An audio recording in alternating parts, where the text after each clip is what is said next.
जय श्री कृष्णा दर्शकों, आज हम आपको ज्योतिष के जो गूढ़ रहस्य हैं उसके विषय में बताता हूं कि हमारे यहाँ गर्भ धारण के समय से लेकर के जीवन पर्यंत की भविष्यवाणी हमारे संत करते थे। क्योंकि हमारे ज्योतिष ग्रंथ में वेदा नाम निर्मल चक्षु ज्योतिष, ज्योतिष यह वेदों की आंख है, निर्मल आंख है, सुंदर आंख है। तो वो गर्भ धारण करने से इसीलिए हमारे यहाँ गर्भाधान संस्कार वगैरह सब किए जाते थे। अब तो धीरे धीरे सब लुप्त होता जा रहा है। तो हमारे यहाँ गर्भ धारण से लेकर के जीवन पर्यंत तक ज्योतिष का बहुत बड़ा महत्व था। और अब धीरे धीरे क्या है, हम लोग फिर उस रास्ते पर लौट रहे हैं। मनुष्य का यह शरीर 5 तत्वों से बना है: पृथ्वी, जल, आकाश, वायु और अग्नि। इनका अध्ययन हमारे ऋषियों ने किया।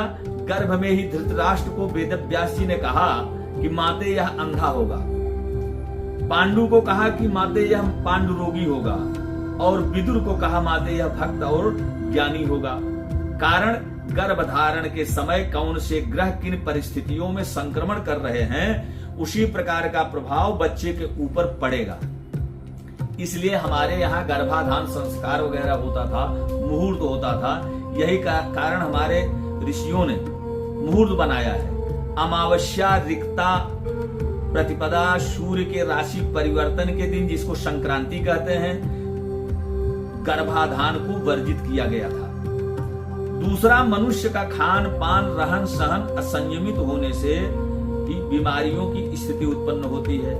यदि गर्भाधान के समय गुरु यदि अच्छी स्थिति में रहा, त्रिकोण की स्थिति बनी, केंद्र में रहा, तो बालक गर्भ से ही पिता के व्यापार में प्रतिदिन उन्नति करता चला जाएगा, अच्छी स्थिति बनने लगेगी।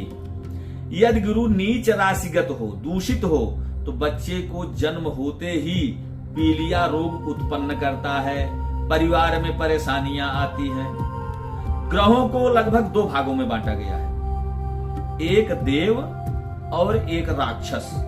यानी जिसको आप एक को शुभ ग्रह कह सकते हैं और एक को क्रूर ग्रह कह सकते हैं। अब देव कौन है और राक्षस कौन है? मंगल, सूर्य, चंद्र, गुरु, ये 4 ग्रह जो हैं वो देव ग्रह हैं। बाकी 5 ग्रह शनि, राहु, केतु, मंगल, शुक्र और बुध, ये राक्षस ग्रहों की संज्ञा दी गई है, यानी ये क्रूर ग्रह है। यदि देव ग्रह राक्षसों की राशियों में बैठ जाएंगे तो बहुत अच्छी व्यवस्थाओं को बना देते हैं कि देवता कहीं जाता है तो उसके अशुभत्व को दूर करके भी वह मनुष्य को डेवलप कराता है। लेकिन राक्षस गण के क्रूर ग्रह जो हैं वो देवताओं की राशियों में बैठ जाएंगे तो भी उसको दूषित कर देते हैं। इसलिए मंगल की 2 राशियां हैं, मेष और वृश्चिक, और गुरु की भी 2 राशियां हैं, धनु और मीन। चंद्रमा की 1 राशि है कर्क, सूर्य की 1 राशि है सिंह। ये पहली राशियों में अधिक फल देते हैं, दूसरी राशियों में कम फल देते हैं।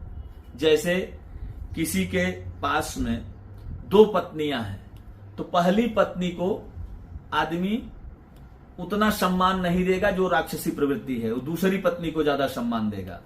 लेकिन देव प्रवृत्ति जो है उनके 1 पत्नियां हैं, अगर है तो पहली को ज्यादा सम्मान देंगे। उसी तरह से स्थिति राशियों की है कि जो देवगण के हैं उनका जैसे धनु और मीन है तो धनु में ज्यादा फल देंगे बृहस्पति, मीन में थोड़ा कम देंगे। और मंगल जो है उनका मेष और वृश्चिक है तो मेष में ज्यादा फल देंगे, वृश्चिक में थोड़ा कम देंगे। और वही स्थिति राक्षसों की जो है वो उल्टा है। जैसे शुक्र है, शुक्र का वृक्ष और तुला है तो वृक्ष में कम देगा लेकिन तुला में ज्यादा देगा। तो इस तरह से इसका फल होता है। यह ठीक इसके विपरीत राक्षस ग्रह जो है वो उल्टे फल देते हैं।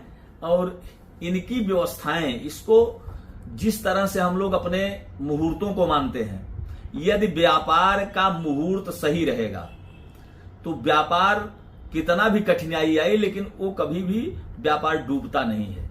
इसलिए कोई भी कार्य करने के पहले हम लोगों को किसी अच्छे ज्योतिषी से मुहूर्त, चाहे किसी भी कार्य का हो, घर बनाना हो, पूजा हो, कुछ भी हो, अवश्य करना चाहिए।